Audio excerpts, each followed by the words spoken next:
बिस्मिल्लाहिर्रहमानिर्रहीम। अस्सलाम वालेकुम friends, welcome to my channel. Friends, आज मैं आपके साथ बहुत ही मज़ेदार और झटपट तैयार होने वाली मटका कुल्फ़ी की रेसिपी शेयर करने वाली हूँ, जो कि बहुत ही आसान तरीके के साथ मैं आपको बनाना सिखाऊंगी। तो इसके लिए आपने वीडियो को स्किप नहीं करना, और अगर मेरे चैनल पर नए हैं तो काइंडली मेरे चैनल को सब्सक्राइब करें, मेरी वीडियोज़ को लाइक करें और शेयर करें अपनी फैमिली और फ्रेंड्स के साथ।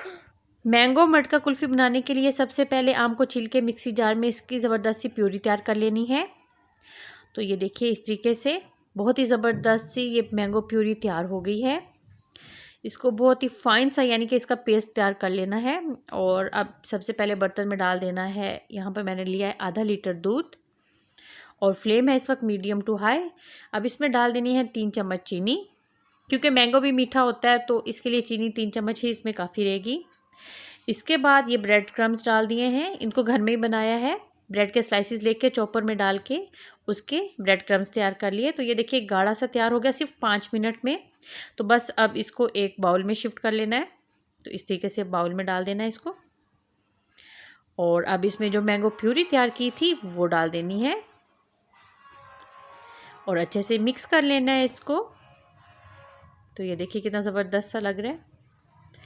तो ये अच्छे से मिक्स हो गया। अब इसको मटका लिया था उसमें आप डाल देना है इस तरीके से। ये देखिए इसको फिल कर लिया, और ये बहुत ही आसान और मज़ेदार सी रेसिपी है।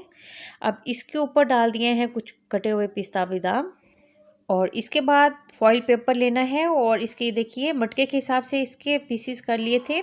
तो इसको अच्छे से फिक्स कर देना है ऊपर। बस इसी तरीके से तमाम मटका को कवर कर लेना है। और ये बच्चों के लिए तो बहुत ही ज़बरदस्त सी रेसिपी है और झटपट बन के तैयार होने वाली है। अब इसको जो है 7 घंटे के लिए फ्रीज़र में रख देना है।